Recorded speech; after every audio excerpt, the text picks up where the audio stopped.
This is a little baby. So we got some baby got milkbacks right here because, you know, nature is a gift and we got to treat it with respect. El Capitano.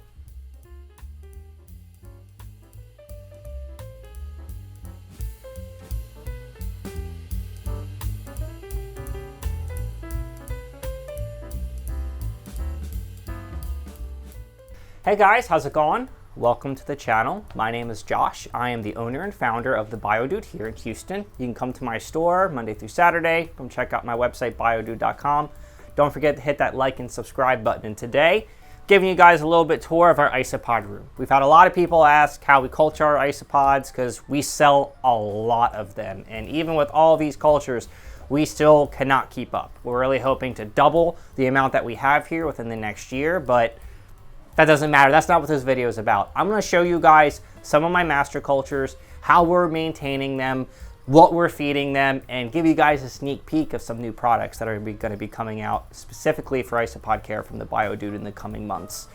Let's get started. So the first culture I want to show you guys is my powder blue habitat.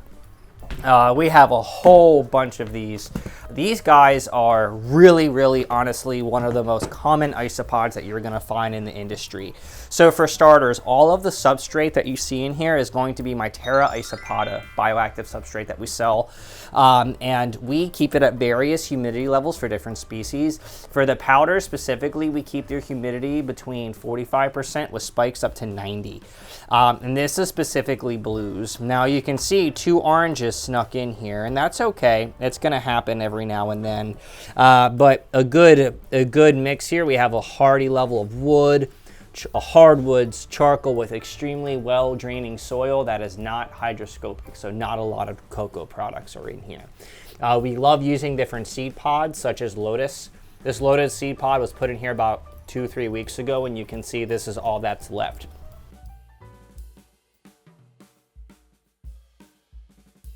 Now these guys are protein heavy. Not only do they breed pretty quickly, but besides being, you know, breed easy, keep easy, they do not do good if it gets really hot. So we like to keep them between 60 degrees and 90 degrees. We want to make sure that there's always a healthy amount of calcium mixed in the soil. So we're always mixing Soil Cal Plus into the Arania, but then we'll also take some calcium bones and we'll break them up into smaller pieces like so, and just kind of throw them in here. We open these cultures up honestly every single day. And then when we notice that there isn't any food left, we give them a varied diet. We have found that when keeping the isopods, giving them a varied diet is key and paramount to the long-term success of your culture. And this is just one culture. In a culture this size with the population density, we are having to replace the isopoda. Because all of the nutrients, such as the large pieces of hardwood and other things, get completely depleted. We are having to do that every 6 months. Right now, we are giving them, besides giving them calcium, we are giving them freeze-dried peas, freeze-dried shrimp, freeze-dried herring. And then this is one of the new products that I'm going to be launching here really soon. So you guys know that I love the fish. I'm a big-time fisherman, but I'm also a conservationist. And whenever I take fish home to feed my family, I always boil the bones and give the bones, the leavings that come off the bones, to my dogs. And then I take the skeleton, head, and the tail and the fins of the fish, and then I compost those fish into what is a very healthy, protein-rich, soil-enriching isopod food. And this is going to be our Custodian Chow protein. This is composted speckled trout, flounder, redfish, sheep's head, and black drum. Really whatever I catch that day that I put in here, and we're just going to sprinkle a little bit right here that they're going to eat in a day.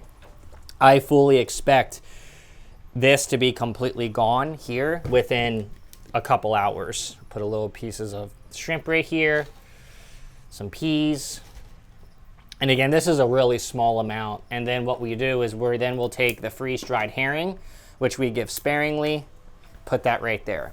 Now, different types of isopods are going to need different types of more food, right? Some of the protein-heavy species, like these guys, the powders, need a lot more calcium, need a lot more big, hefty foods.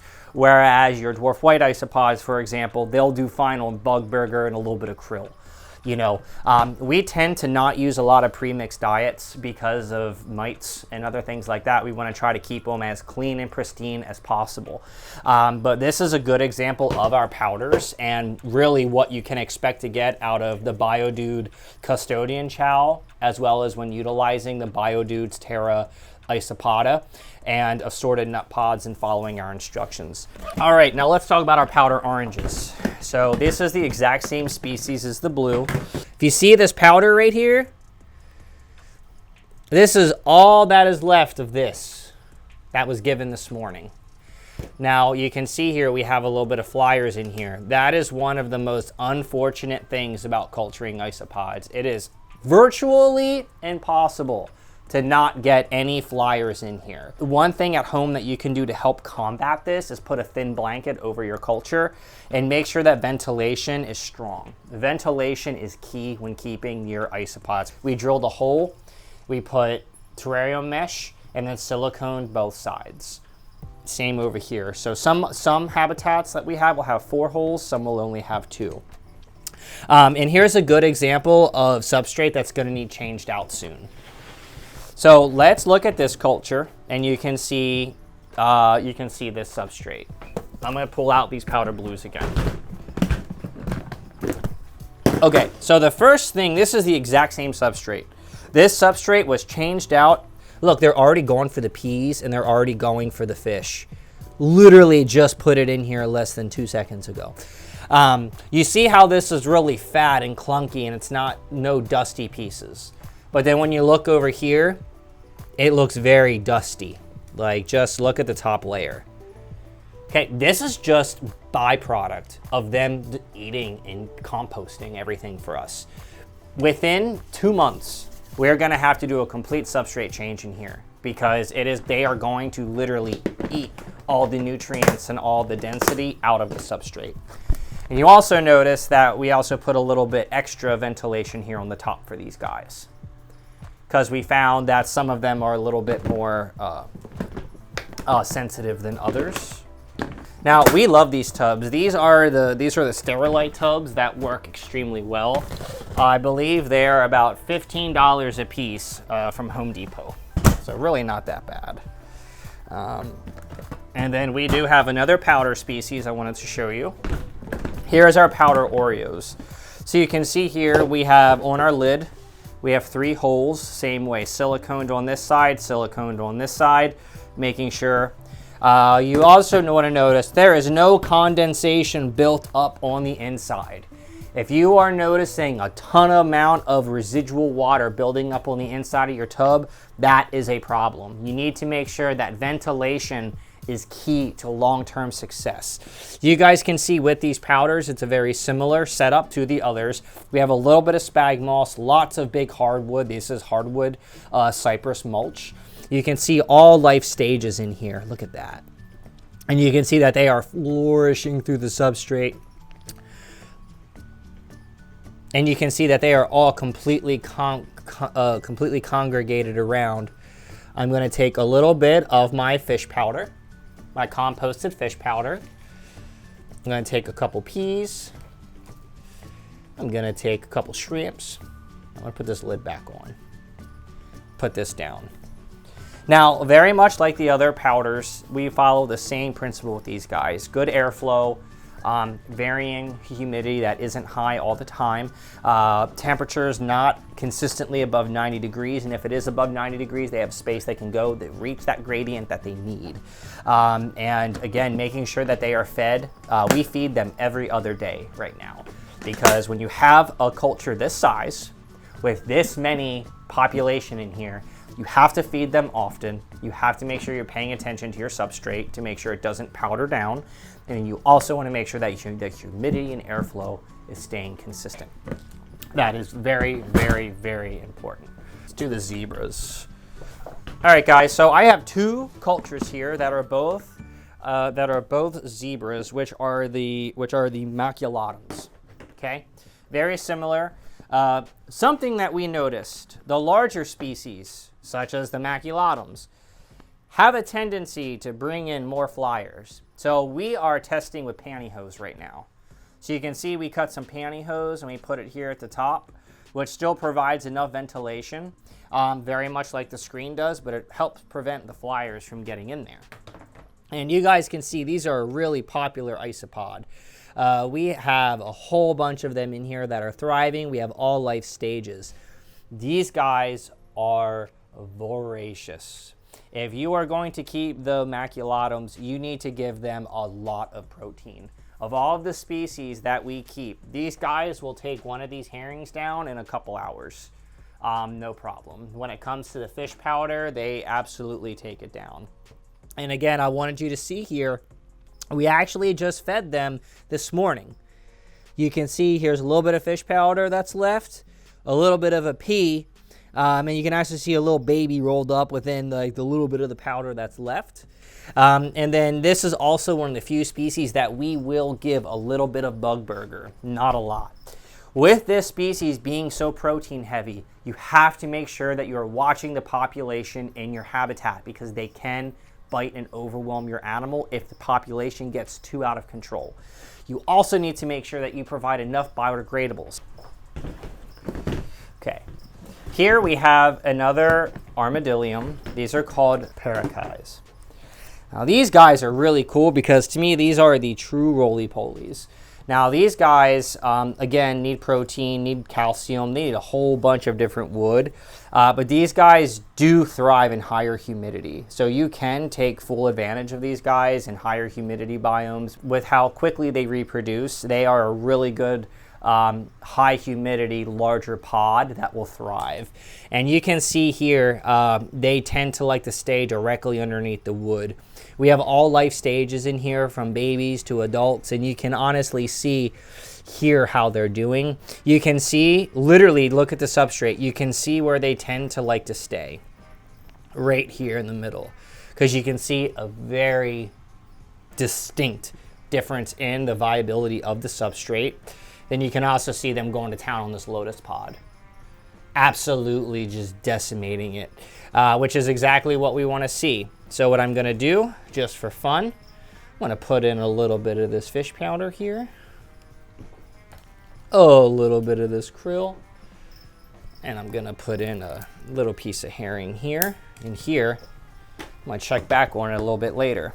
And you can see, like with the other habitats, we did fix this with pantyhose instead of the screen. So we have pantyhose here, here, and then back here. You notice how we do the same setup for everything. It's just we regulate the humidity differently with airflow. We're using the same amount of substrate. We try to keep the biodegradables similar to what their needs are. We try to make sure that that we are able to see from top to bottom. Meaning, are there babies appearing here on the sides? Are we noticing activity on all levels of the substrate, or are we only noticing activities on the top? All of these are indicators of your soil health, the amount of nutrition that is actually available to them, and how well your culture is going to thrive long term. But again, the Parakees are really, really cool. The fact that they can be temperate to semi-arid but thrive in high humidity makes them a really, really good option for people that are getting their feet wet, that need an isopod that can handle a little bit of a learning curve, which is really nice. Now we have a Porcellio dilatus, aka the Giant Canyon isopods. Of all the isopods we keep, these guys are hands down the most efficient at churning your soil. The first thing I want you guys to see about this culture is look at the difference in substrate. We have almost double the amount of substrate in here compared to some of the other habitats. Now, that is because this species absolutely loves to burrow. Their reproduction speed is a lot slower compared to some of the other species, such as the Peraccae or the powders. But boy, when they get going, they get going. Voracious eaters they are. You have to give them lots and lots of food. You are going to see them deplete your substrate a little bit faster compared to some of the other species due to their size, due to their voracious nature. What makes it easier is their lower humidity between 25 and about 50%. You can see here that we just did the substrate update not that long ago, but you can see how it actually isn't the top layer that powders first. It's actually the middle layer and the bottom layer. That's because these guys are really efficient at going from point A to point B. So if you are building a bioactive habitat and you need a lot of dirt, let's say for an Ackie monitor, this is a great isopod to culture for an animal like that because they need deep substrate. But you also need ones that, as you breed them, that they may get preyed upon, but can also handle themselves in the habitat by staying hidden. This is a really good species for that will make your life a lot easier. Due to the fact of them slower breeding, they are a little bit more expensive, but once you get them going, they are really great. And I can tell you that when it comes to the fish compost, these guys absolutely demolish it. Like, they demolish it. I'm gonna give them a little bit of a treat right there. So again, the giant canyons are amazing. We love keeping these guys. And honestly, it's been a lot of fun watching this culture just completely go crazy. And again, guys, a varied diet is key for our master culture. And what you also notice, there's almost no flies in here. And this is 100% pantyhose, which is great. That tells me that we're making some progress. As for the next one, we have what is called the Panda King isopods. These are, yet again, another true roly-poly. As you can see, they roll into a little ball when they're upset. These guys are hands down one of the neatest little cuberas that I think we have. Extremely popular. These guys are a little bit harder to take care of in the aspect of their temperature gradient is set. 70 to 80 degrees, humidity high, 60 to 100%. You let these guys dry out, you let them get too hot, your population will crash. We consider these guys to be more intermediate. The cuberas in general seem to be more targeted for people that just want to have isopods as pets, or people that have a very niche, advanced bioactive ecosystem that are looking to bring in something a little bit different. Now, these guys, just like all the other isopods, these guys need a lot of calcium. The cuberas especially need a good amount of calcium, and they're going to get a good amount of it from the fish compost. I'm going to put a little bit of krill in here for them. Now, again, this is not enough to feed this whole culture. I'm just putting a little bit in here just to show you guys, and quite frankly, I want to give them a little bit of a treat. But one thing you're going to notice is watch when I lift up this nut pod. None in there. Now, these guys do like to eat the nut pods, but you notice where they like to eat. They start from the top and work their way down so they eat the softer stuff first before going to the hard stuff. At least that's kind of what I'm gathering from them. And they also seem to pile on top of each other. You also notice they tend to pile up on top of each other where there is excess calcium in the soil. So like the other species, it's really important that you provide them calcium bones and mix Soil Cal Plus into your substrate. But again, the cuberas, the Panda Kings, we offer these on my website just like everything else I'm showing you, and they are just crazy little critters. Really cool. Okay, guys, so the next one I want to show you guys is our dairy cows. These guys are absolutely amazing. They can handle high humidity. They can handle swings of temperature. They are voracious. They are voracious like the giant canyons. You notice how we have more pieces of wood in here. We have more nut pods in here. And you also notice that the substrate, we put a not as deep of a layer. Now, the reason that is because these guys get so large that they burn through your dirt a lot faster. Typically, we have to do a complete substrate change with the population density for dairy cows every 4 months, because this substrate turns straight into a powder when the population density gets really strong. But take a look here. These guys are awesome. They get large, they breed relatively quickly. Honestly, they are one of the easier isopods to breed and keep. You can keep them as pets, or you can keep them as a really good option for ball pythons. They are a great species to keep with ball pythons. They tend to leave your animals alone as long as you are providing them enough food sources.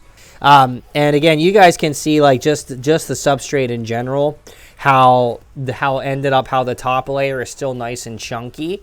But then just like the giant canyons, when you move that top layer, look at the top layer, right underneath the top. You can literally see the eaten pieces of cypress in there. For ventilation, we also have higher ventilation. Just because the size that they are, we want to make sure that there's enough airflow for all of the organisms in this container.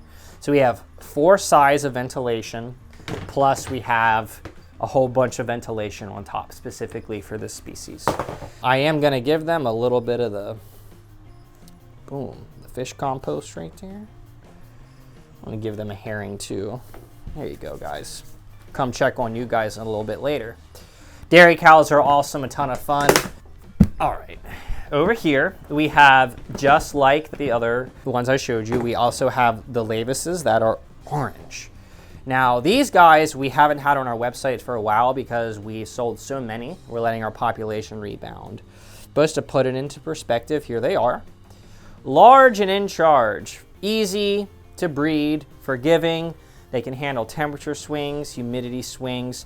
Just a whole bunch of biodegradables are needed, guys. You have to give this species a lot of food. You have to give them a lot of things to chew on, munch on, and make sure that they can properly burrow from point A to point B. And again, you can see, look at them all inside that lotus pod. When it comes to biodegradables, guys, my favorites are ram's head seed pods, lotus pods, magnolia pods, and cork bark. Honestly, hands down, those are the ones that work the best for me. If you can take the seed pod and crush it with your hands, like the lotus pod, it's a really good option because it's easy for them to eat. When it turns into dust, it can still kind of help get into your soil and hopefully be a little bit beneficial, but it also lasts pretty long given the structural integrity of the actual nut pod itself. And just like the other lavises, we do give them occasional, we give them the compost, we give them peas, we give them krill, we give them herring. We make sure they have calcium, and then we also give them bug burger every once in a while. If I'm going to use pre-made diets for isopods, I'm very picky. Sometimes the food molds. It can release a bunch of carbon dioxide, causing a culture crash. Depending on how long you have it in there, it can introduce grain mites.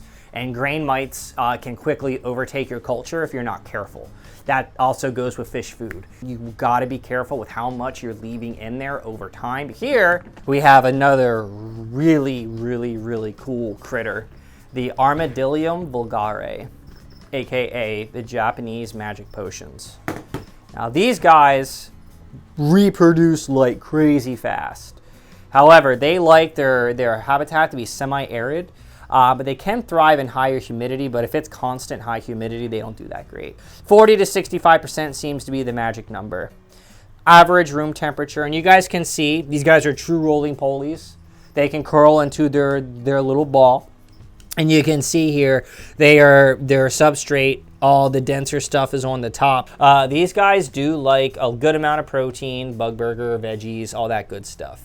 So it's really important, just like all the other species, that we give them a very healthy, varied diet that will, support them long term.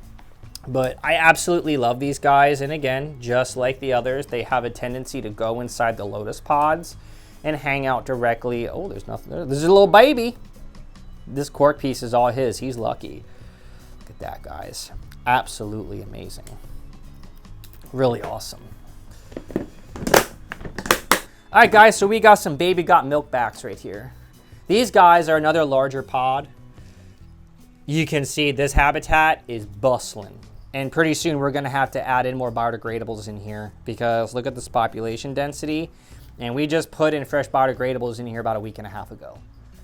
Just to put it in perspective, that is how voracious this species is. This was a magnolia seed pod. Being the voracious eaters that they are, they burn through calcium bones like crazy. So here's a good example. So we put this in last week, a piece this thick. This is what's left. Really, really important to give them as much as they want. It's very, very important. So I'm gonna break a little bit piece off here. I'm gonna grab my beautiful composted redfish. Look, already 30 seconds. He's like, let's go. Look, he took a big old chunk in his hands there. They're ready. Put a herring head here, here, and here. Now, I'm going to be honest with you. I'm going to come back to this. We're going to come back to this culture at the end of the day.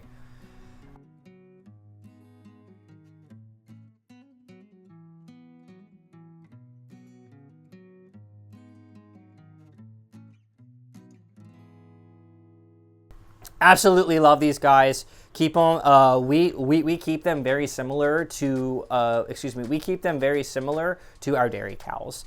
But again, a really awesome species. Very forgiving, and you can see the amount of substrate we're keeping that allows them to go point A to point B, and you can actually see some of them all the way down at the bottom there, which is really important.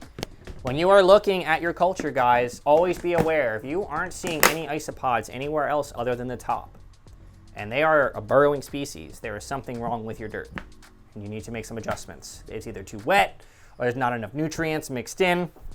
All of those things play a major role. So these guys are Parvis Dalmatian isopods. Now this culture has been going for a little bit, not that long, so I'm gonna be surprised if we see a lot of them. Look at this.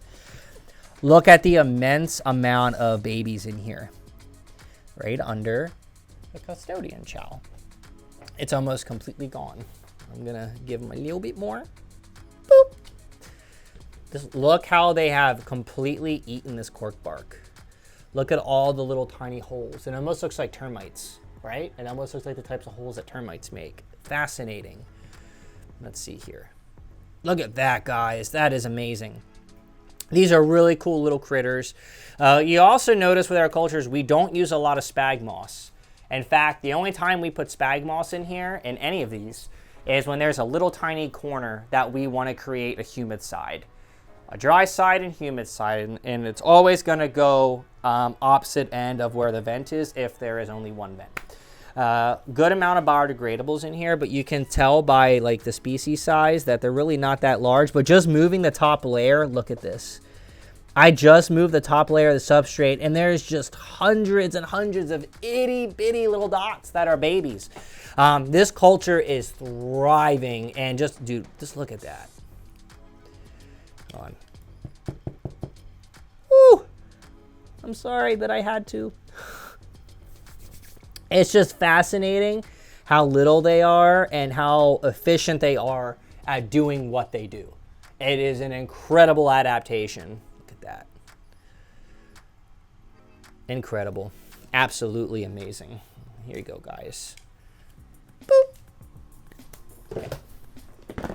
Okay, guys.